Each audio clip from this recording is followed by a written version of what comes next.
This is a review of the Vivitar 4K digital camcorder. It's the DVR 5K. Alright, I know this webcam ain't the best, but this is what I got to show you the 4K camera. The camera right here has an adjustable strap, so it's not just set for one woman's hand size only. You can actually adjust it for a bigger hand to go in there. So all you have to do on that is just to take this off and then pull this back to whatever size you want it to be. Strap here. And that just goes back on the Velcro, and then you just close down on it. That will give you a little bit more room for your hand. So that's kind of nice because you don't want that super tight when you're trying to fit your hand in there. Camera doesn't weigh much. Maybe about less than a pound, I would think. I took it outside and we did a 4K video, and I didn't have the anti-shake on, so that was kind of cruddy. And my battery already went down 1 bar when I turned it on, so I'm not sure how good this will actually hold a charge. Probably pretty demanding on that battery. And when I see the brand Vivitar, I'm not thinking top of the line. I really thought Vivitar back in the day of the digital camera era was quite low quality. I didn't have real high expectations for this video camera. I just expected it to do the job of what it claims, which is 4K in this case. The DVR 5K has a setting for sharpness and quality that are set to medium by default, so I went in there and changed it to high on both. It's kind of hard to believe that this NP180 battery is only 3.7 volts to run this camera. I think the abilities of this camera steps up in class. I absolutely tell that the EIS anti-shake was off when I did the recording, so make sure that when you first get the camera to turn on the EIS so that the slightest movement of this camera will shake it all around. Let's kind of go over some of the pros and cons of this camera. So the first one being it's lightweight, adjustable hand strap like I showed you. It's 48 megapixel, which the one on this side, it actually tells you that it's 48 megapixel. It does 4K up to 2160p. The camera display is 320 by 240, so it's not the hugest display on there, but it's good enough. Got an MP4 video format, so it saves everything as an MP4, which is nice because there's a lot of compatibility in that. It has speakers for playback, so you can hear it while you're looking into the camera. If you want to go into the mode to play back your video, you can. I would say the speakers aren't the greatest, but you can understand what's going on. It has night recording, which is IR, which it has infrared LEDs in there. And it also has an LED light panel. So if you're in a dark situation and you want to get some more light, you can turn on the light, and there's a button for that, which is the actual power button. And when you flip this open, it does turn the camera on. And I'm sorry, because this is a manual focus camera. It's going to be really hard to see the display. But anyway, you got your light right here on the power switch. Figure out where we can go here with this. So there you go. That's the LED, and that's pretty freaking bright, man. So there you go. That's in the power button. You just press it a couple times and it comes on. There's a menu button here to get into the menu to change the settings on the screen. There's also a display button. If you have it set to Wi-Fi, it will shut the display off because you go into the Wi-Fi on any device you want, and you can see what the camera is recording. And then there's controls that way too, I believe. There's also a remote to control it. There's a door on here, which is open right now. But that conceals your USB, your 3.5 millimeter jack for an external microphone. And it also has a HDMI slot to plug it into either a monitor or if you want to plug it into your TV, so you can play back the videos right onto your TV. There's that. Go ahead and shut this off again. The battery, which I showed you here, that's the battery. There's a button on the bottom that if you press will help you slide the battery off, just like that. It claims that this battery is a 1700 mAh, which I know the focus ain't the greatest. 3.7 volts. It says 6.29 watt hour, which I don't know if that's true or not. Got the 4K lens. Focal will be in 2.4 and 7.35 millimeter, if that means anything to you guys. And then on the very bottom is the memory card slot, and that's where your SD card goes in. And I said SD card. There are some sites that say it's a micro SD card. It's not. It's an SD card. And there's the bottom. I'm gonna put the battery back in it. I probably could go down more with the strap, but at least my hand fits around the whole thing now. This button over here records and then stops, and it also takes pictures. You also have camera mode here, and the mode to get into the menu of the camera. This is where your external mic goes. It has a slide cover on it. Take the slide cover off, put your external mic on there. And there it is. So that's the Vivitar 4K Ultra HD DVR5K model. So going back to the pros and cons on this camera, it has a 16 times digital zoom. It's not a motorized zoom. So it is digital. Images saved to JPEG, so that's a compatibility thing again, where you can use a lot of JPEGs. Only problem with JPEGs is they're compressed, so it will save storage, which is the plus, but that also lowers the quality. So you lose quality having JPEGs. I think the next one was wind noise reduction, so it does have some type of built-in wind noise reduction. I heard some wind on the camera as we were recording, but it was not horrible. It does have the Wi-Fi connectivity like it shows on the camera right here.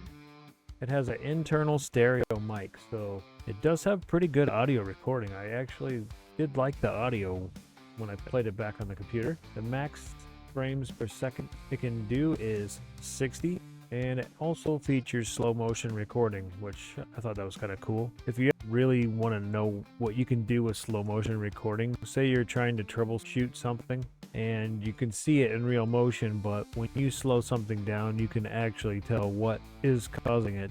So you can actually use slow motion for troubleshooting. Now, one of the cons is low light and high sensitivity. So if it's really high light, it can't really handle it. It's going to be very bright on the screen. Low light will make it have low quality. It can't do 360 capture, which I wasn't purchasing it for that, and I did not want 360 capture, so I don't really see that as a con. Initially, you have to set the watermark off. It's already on, and is that for showing the date on the screen? Maybe. I had turned it off right away. When you're going to set the date and time, you have to swipe up to change the number up and swipe down to change the number down. It takes a lot more time. Why didn't they just put a digit keyboard on there? I mean, the screen's big enough for that. If you had a stylus, it'd probably be pretty easy to press the buttons. You probably still could do it with your finger, but that is not one of the things on there. It should be. And another con I would say would be that it only comes with one battery. They claim the battery's a 1700 mAh, but is it really? All of this for this camera has a $129 price tag. So this camera could be compared to the E401, which I will show you that camera next, but I do not own it. It's just by reviews, because I was considering purchasing that camera as well, but this camera is the one that I picked.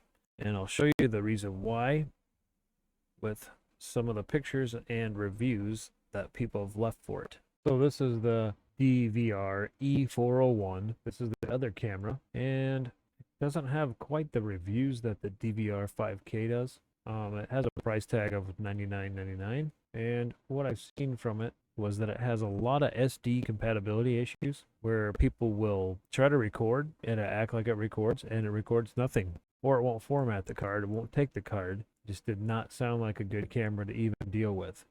Some people are saying it's cheap and plasticky. The DVR5K is plastic. I have no big deal about that. I mean, that doesn't bother me at all. It's not going to be made out of metal. Then it's going to be super heavy. So why would you even want it made out of metal? Most things are made of plastic. I mean, what's the big deal? So that's that. Some people said it's okay. Some people say it's junk. Do not buy. Would not recommend to a friend. It was laggy and delayed. Oh, the video recorded like crap. One of the biggest issues is the SD card you use. SD card is very important that you pick one that can carry the data speed that it needs to write it. If you're doing 4K, that's a lot of data to save at once. You need something that's high speed and it can capture 4K. It will say it right on the package. It's 4K compatible. So you need to get a good SD card. That's one main problem that people have, is they get one of the cheapest SD cards they can find and slap it in the camera and, oh, well, it's good now. No, it's not. It is not good. So between the specs and the bad reviews, I decided to stay away from this camera. It still runs a 3.7 with an NP40 battery. This E401 has an 18 times zoom. It is 32 megapixels compared to the 48 megapixels of the DVR5K. It does 4K at 2160p just like the other camera. It has Wi-Fi, has a remote, but the main con with this camera is the SD card compatibility issues. Some people say it shuts down while they're recording. Some people say that it only records in 1080p at bad quality.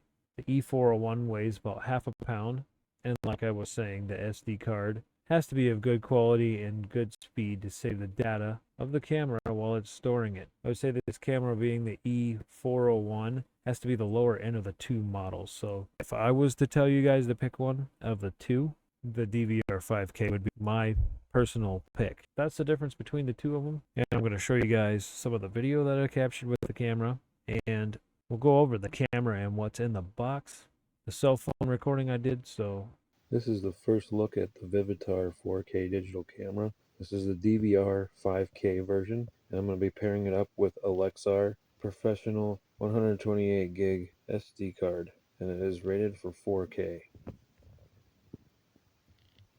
Inside the box you get the carrying case and the video camera, plus the remote, the HDMI cable, USB cable, the battery, and the manual. The battery slips into the back of the camera pretty easily and has a button to release the battery after it is latched in. The battery just latches onto the back side of the camera. Upon opening the camera's display panel, it will turn it on, but then underneath the panel it has a power light, which is the power on off switch, plus the light on the front of the display, a menu button, a display or Wi-Fi key, has the USB external mic plug HDMI port to hook it up to the TV. So now the card's asking me if I want to format it. And this is a touchscreen. Format successful. And now it says I have 7 hours to record in 4K at 30 FPS. I do not have the date set up on the camera. This is coming straight out of the box. this is the DVR 5K at 4K and 30 FPS. My batteries are already dropped one level, and I just started recording. It's been charging forever, so I'm not sure why it's doing that. This is the quality of the recording.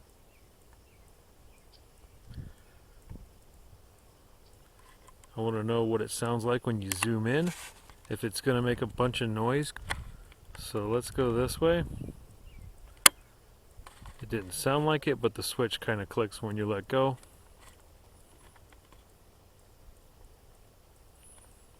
It's really kind of jumpy.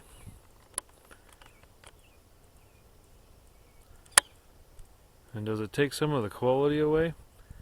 I'm not sure on that one, but we'll see, because all I see is the little display on the camera so far, so we'll see. This is at 16 times. Let's go back to normal here.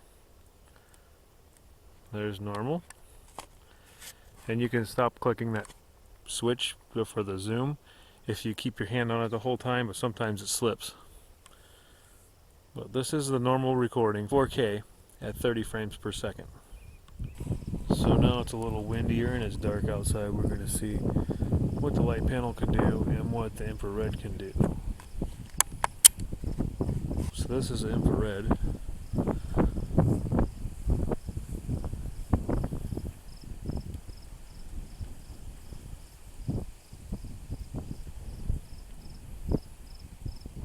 And I also have the anti-shake on. So let's turn the panel on. So I can get a little light here. It's not going to help the recording any. So you can't really see crap with the panel. You can my hand, like anything in front of you real close. The panel isn't going to help any distance. So let's turn that back off. Go into infrared.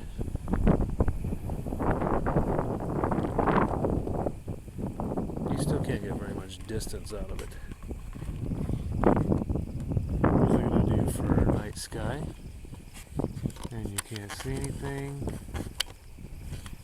Where's my zoom? Nothing. So it's not real great with low lighting, like the con said.